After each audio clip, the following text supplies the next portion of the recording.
اسے ہرگز توقع نہ تھی کہ فرح اتنے بلند جھولے سے نیچے کود جائے گی۔ فرح بیٹی، اتنی بلندی سے چھلانگ لگا دی، میں نہ آتی تو ٹانگ ٹوٹ جاتی تمہاری۔ نہیں تائی ماما، میں نے نہیں لگائی چھلانگ، وقار نے دھکا دیا ہے مجھے، وہ سسکتے ہوئے کہہ رہی تھی۔ نہیں، میں نے کب؟ جھوٹی کہیں کی، ماما میں نے نہیں دیا دھکا اسے۔ اس الزام پر وہ بری طرح گھبرا گیا تھا، چہرہ ٹماٹر کی طرح سرخ ہو رہا تھا، پسینے سے شرابور اور اوپر سے گھبراہٹ میں نکلنے والے ٹوٹے پھوٹے الفاظ۔ نیلوفر نے انہیں تنبیہی نگاہوں سے دیکھا۔ اوکے فائن، جو ہوا سو ہوا، دوبارہ ایسا مت کرنا، اوکے؟ وہ آتے ہوئے فرح کو کودتے دیکھ چکی تھی، مگر اس نے کسی کو کچھ نہیں کہا تھا، وگرنہ اب تک وقار کی شامت آ جاتی۔ اب وہ دونوں اس کے ہاتھ سے کھیر کھا رہے تھے جو وہ ان کے لیے بنا کر لائی تھی۔ وقار، میں آج بہت تھک گئی ہوں، آپ آج ہوم ورک خود ہی کر لینا اور جس چیز کی سمجھ نہ آئے بعد میں پوچھ لینا۔ اپنے کمرے میں بیڈ پہ لیٹی ہوئی نیلوفر صاحبزادے کو ہدایات دے رہی تھی۔ آپ کی طبیعت ٹھیک ہے ماما؟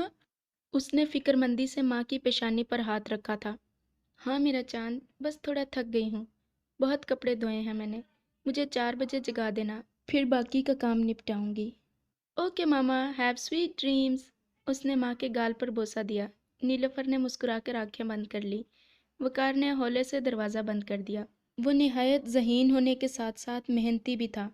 ماں نے لاڈ پیار کے ساتھ ساتھ تربیت میں بھی کوتاہی نہ کی تھی۔ وقار کے لیے سب سے زیادہ گراں بہا نعمت اس کی ماں تھی، جو اپنے پورے وجود جان و دل سے بھی زیادہ اس سے پیار کرتی تھی۔ بیٹے سے متعلق چھوٹی چھوٹی باتوں پر رو دینے والی اس کی یہ جنت اسے دنیا کی ہر چیز سے زیادہ عزیز تھی۔ چھوٹی سی عمر میں اس بچے نے 50 سال کا فہم و ادراک حاصل کیا ہوا تھا۔ آنے والے وقت میں اس سے زیادہ ذمہ دار بچہ کوئی نہ دیکھے گا۔ ارے اتنے کپڑے! حیرت کے مارے وقار نے بمشکل منہ پر ہاتھ رکھ کر اپنی چیخ روکی تھی۔ ہوم ورک کر کے وہ لانڈری میں آیا تھا، جہاں ایک ڈھیر کپڑوں کا اسے منہ چڑھا رہا تھا۔ سب کپڑے بس مشین سے نکالے گئے تھے اور ان میں سرف ہنوز موجود تھا۔ ایسا کبھی نہیں ہوا تھا۔ اس بات سے اس نے اندازہ لگایا تھا کہ ماں کتنا تھکی ہوئی تھی۔ 4 بج رہے تھے اور سوئی ہوئی ماں کا شیر اس کے دھلے ہوئے کپڑے صاف پانی میں سے نکال کر اوپر پھیلا رہا تھا۔ مائی گاڈ، 6 بج گئے!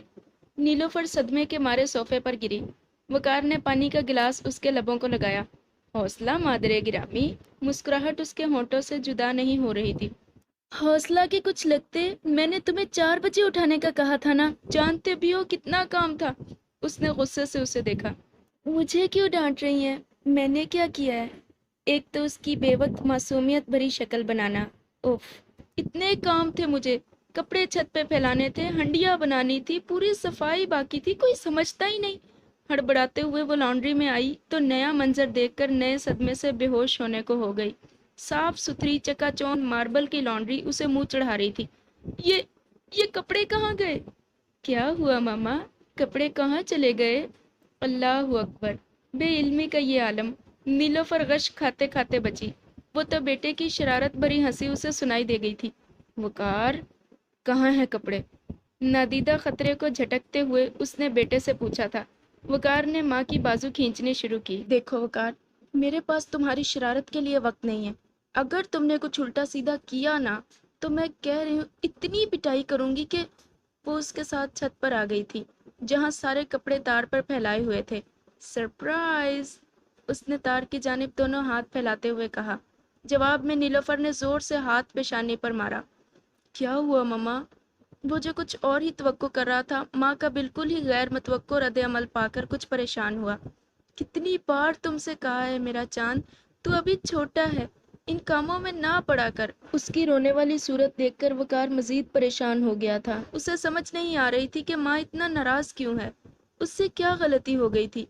سب کپڑے کھنگالنے والے تھے وقار، اور تم نے ایسے ہی… اف، کتنا کام بڑھ گیا ہے۔ وہ ہڑبڑا کر کپڑے تار سے اتار رہی تھی، جو کافی حد تک خشک ہو چکے تھے۔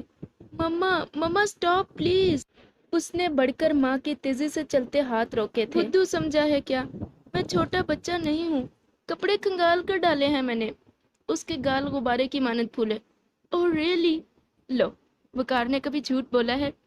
اپنے لاڈلے اور ہونہار فرزند کے منہ سے نکلے یہ الفاظ ماں کے لیے روح افزا ثابت ہوئے تھے۔ وہ کھل کر مسکرائی تھی، اور جب اس کے اوپر سے اجلت کا بھوت اترا تو اس نے محسوس کیا تھا کہ اس کے ہونہار فرزند نے سفید کپڑوں کو نیل بھی دیا تھا۔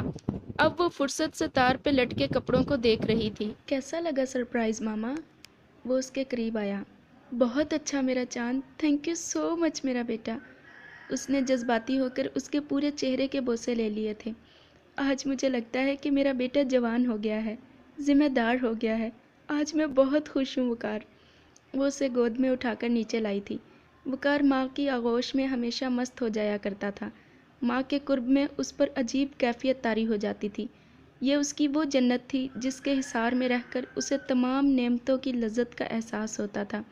ایسی جنت جس کی چار دیواری میں رہ کر سکون ہی سکون تھا۔ حد درجے ٹھنڈک تھی، ایسی ٹھنڈک جس میں سرور تھا، نشہ تھا۔ اس کی کیفیت یہ ہو جاتی تھی کہ بدن تر و تازہ ہو جاتا تھا۔ سیاہ ریشمی بالوں کا ماتھے پہ آیا پف آہستگی سے ہلنے لگتا تھا۔ بس اب کھانا بنا لوں، تمہارے بابا آنے والے ہیں، میں تمہیں ان سے بڑا سا انعام دلواؤں گی۔